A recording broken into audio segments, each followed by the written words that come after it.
आजकल पित्त दोष के कारण कुछ बीमारियां हो रही है जिसका इलाज एलोपैथी में ढूंढने से नहीं मिलता है। एलोपैथी उन बीमारियों का इलाज नहीं करती है।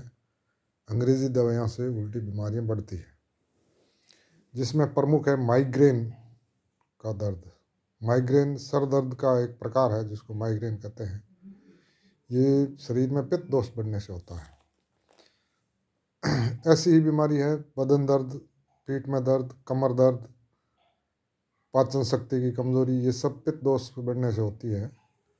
उल्टी भी पित्त बढ़ने से होती है और आंत धीरे धीरे पित्त दोष से खराब हो जाती है, जिससे पाचन शक्ति बिल्कुल बेकार हो जाती है। उसमें जो चीज़ खाई जाती है उसका शोषण नहीं होता है, उसके पोषक तत्वों का शरीर शोषण नहीं करता है, जिससे खाई हुई चीज़ काम नहीं आती है। सबसे पहले तो ये समझना पड़ता है कि पित्त दोष कहते किसे हैं। अंग्रेजी में जिसे एसिड या तेजाब कहते हैं हिंदी में, वो जब पेट में बढ़ जाता है तो उसी को पित्त दोष कहते हैं। आयुर्वेद में सभी बीमारियों के 3 ही कारण बताए हैं: वात, पित्त और कफ। वात यानी शरीर में गैस बढ़ जाती है, शरीर के प्रत्येक हिस्से में गैस रहने लग जाती है, उसे वात दोष कहते हैं। पित्त दोष पेट में एसिड रहता है, उसको कहते हैं तेजाब रहता है।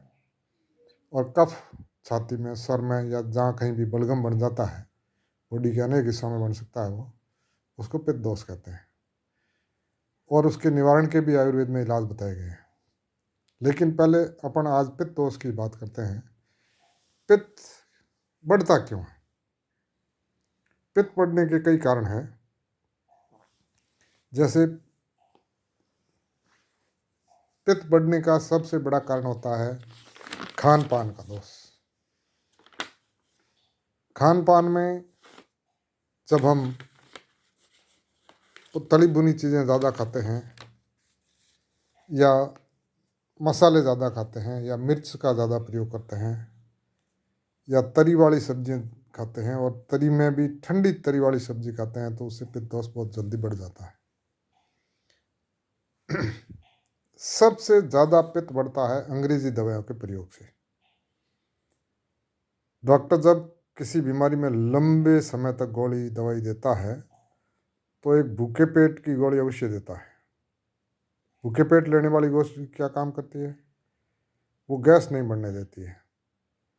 गैस तो नहीं बनती है, वो पेट में आफरा नहीं आता है, गैस नहीं बनती है, लेकिन जो तेजाब बनता है, एसिड बनता है उन दवाओं से, उसको वो नहीं रोक पाते। और जब अंग्रेज़ी दवाएं दर्द निवारक गोलियां लंबे समय तक ली जाती है, या एंटीबायोटिक ज़्यादा लंबे समय तक ली जाती है, तो उससे पित्त दोष बहुत ज़्यादा बढ़ जाता है। पित्त दोष बढ़ने के प्रारंभिक निशान होते हैं।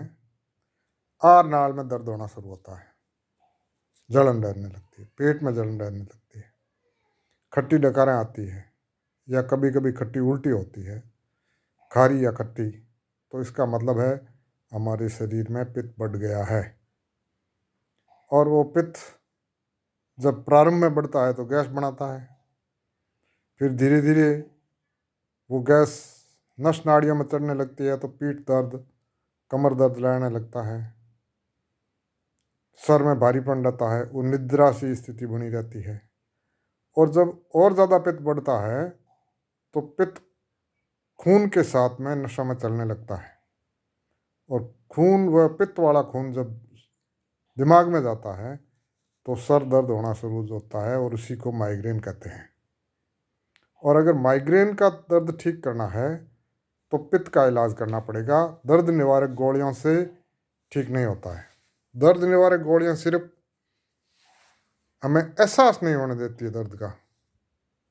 बाकी दर्द तो है, शरीर में ख़त्म नहीं हुआ है, लेकिन उसका एहसास नहीं होता है उस दर्द निवारक गोली से।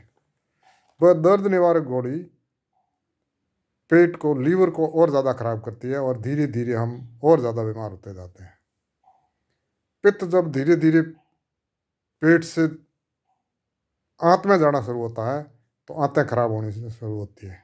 ये एसिड है, तेजाब है पित्त, और वो आंत को भी खराब कर देता है। पेट तो खराब पहले होता है, तब पित्त बढ़ना शुरू होता है। पित्त वैसे शरीर में ज़रूरी भी है।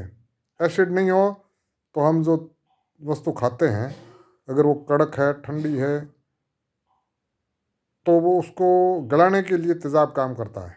पहले पेट में पित्त के साथ में और कई रस मिलते हैं, और उस रस के साथ में भोजन एक घोल बनता है, और वो घोल फिर छोटी आंत में जाता है, और वहाँ से उसका पाचन शोषण शुरू होता है। उसमें से शोषित किया जाता है उपयोगी चीज़ें जो शरीर के लिए ज़रूरी है, वो शोषित होती हैं।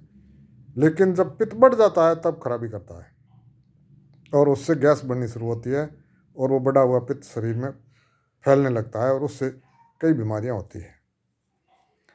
अब सवाल ये है कि इसको ठीक कैसे किया जाए। पित्त को ठीक करने के लिए कई उपाय हैं, जिसमें से सबसे पहले तो हमें अंग्रेजी दवाइयों को बंद करना पड़ेगा, तली भुनी चीज़ें खानी बंद करनी पड़ेगी, मिर्च मसाले बंद करने पड़ेंगे, गर्म मसाले तो 100% बंद करने पड़ेंगे, और मिर्ची भी हो सके तो बिल्कुल बंद कर दीजिए अगर किसी के पित्त दोष है तो। और गैस भी है तो मिर्च कम खानी चाहिए। सब्जियों में हरी पत्तेदार सब्जी, लौकी की सब्जी, कद्दू, टिंडी, तोरू, ऐसी सब्जियां खानी चाहिए जो गैस नहीं बनाती है। गैस बनाने वाली चीज़ें नहीं लेनी चाहिए, तेज़ खटाई भी नहीं लेनी चाहिए, तली भुनी चीज़ें भी नहीं लेनी चाहिए, ज़्यादा मीठा और तीखा भी नहीं लेना चाहिए। नमक का भी तेज़ उपयोग नहीं करना चाहिए, ऊपर से नमक कभी नहीं लेना चाहिए। वो ऊपर वाला नमक तो और भी कई चीज़ें खराब करता है। इसके अलावा हमें प्लास्टिक की बोतल, प्लास्टिक के यूज़ एंड थ्रो वाले बर्तन, जैसे चाय का कप है या प्लेट है, काम में नहीं लेनी चाहिए। टिफिन भी प्लास्टिक का काम में नहीं लेना चाहिए। और दूसरे स्टील वाले टिफिन में भी अगर कोई कहीं जाना है और अपन लेना चाहते हैं, भाई भोजन साथ में लेना चाहते हैं, तो भोजन को थोड़ा ठंडा करके टिफिन में डालना चाहिए। अगर वो गर्म रोटी सब्जी उसमें डालोगे तो उसमें वो भाप खा जाएगी, और उससे वो उसका पाचन नहीं होता है, उससे भी बढ़ता है तेजाब, पित्त। इसी प्रकार अपनी सोच को भी पॉजिटिव करना पड़ेगी। कई लोग क्या करते हैं कि आपके मान लो ठोकर भी आ गई तो दोष दूसरे में निकालेंगे। इस तरह की कई बातें होती है जिसमें वो नेगेटिव विचार रखते हैं, हमेशा गलती दूसरे वाले में देखते हैं, खुद की गलती को कभी देखते नहीं हैं। दूसरा में गलतियाँ निकाल निकाल के वो नेगेटिव सोच करके अपने शरीर में एसिड बढ़ा देते हैं, उससे एसिड बढ़ने लगता है, और एसिड बढ़ जाता है, वो नुकसान करता है। तो पहले तो ये सारे कार हटाइए जिससे होता है। नेगेटिव सोचिए मत, खाना अच्छा खाइए, सादा खाना खाइए, मिर्च मसाला नहीं खाइए, होटल और रेस्टोरेंट का खाना बिल्कुल ही नहीं खाना है, ढाबों का खाना नहीं खाना है। चाय कॉफ़ी को कम करना है, और अगर चाय पीनी भी है तो ब्लैक टी पिए, और वो भी ठंडी करके पिए। उसमें भी गर्म मसाले नहीं डालना है, इलायची के अलावा कुछ नहीं डालना है। पित्त को संतुलित बनाना है, पित्त बिल्कुल ख़त्म नहीं करना है। पित्त तो चाहिए लेकिन संतुलित चाहिए, ज़्यादा बढ़ा हुआ पित्त नहीं चाहिए। तो उसके लिए सबसे अच्छा इलाज है सुबह शौच कर्म से निपटने के बाद में गुनगुने पानी को पी करके, इतना पानी पिए कि उल्टी होने लग जाए।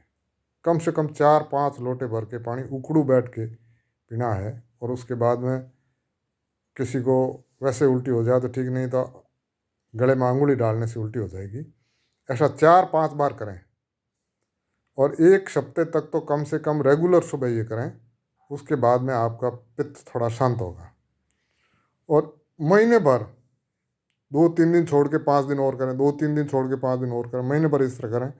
उसके बाद में सप्ताह में 1 दिन या 2 दिन ये उल्टी करें इस तरह, तो पेट साफ हो जाएगा स्वतः ही। अगर ये संभव नहीं है तो आयुर्वेद के वैद्य से या प्राकृत चिकित्सक से सलाह लेनी चाहिए। सर्वोत्तम इलाज इसका प्राकृत चिकित्सा में ही है। आयुर्वेद तो फिर भी थोड़ा बहुत इलाज कर सकता है, एलोपैथी बिल्कुल नहीं कर सकता है इसका इलाज। एलोपैथी बीमारी को बढ़ाएगा, घटाएगा नहीं। ये बात सोच के रखिए। और अगर आप प्राकृतिक चिकित्सक के पास में जाके उसका महीना भर भले आउटडोर ट्रीटमेंट ही ले लें और उससे जीना सीख लें कि मेरी बीमारी के साथ में मुझे कैसे जीना है, तो आपका जीवन बहुत बढ़िया हो जाएगा। नहीं तो ज्यों ज्यों पित्त बढ़ेगा त्यों त्यों शरीर में अनेक बीमारियां होगी, पेट का पाचन संस्थान खराब हो जाएगा और पित्त बढ़ने से आदमी में चिड़चिड़ापन भी आ जाता है। वो हमेशा बेमतलब का गुस्सा करता रहता है और उल्टा पित्त बढ़ता रहता है। अतः मैंने जो बातें बताई है उसको अगर कोई फॉलो करेगा तो उसका पित्त संतुलित हो सकता है। और अच्छा ये रहेगा कि अगर किसी का अधिक बढ़ा हुआ है तो वो किसी प्राकृतिक चिकित्सक या आयुर्वेद के किसी योग्य चिकित्सक से सलाह लें। धन्यवाद।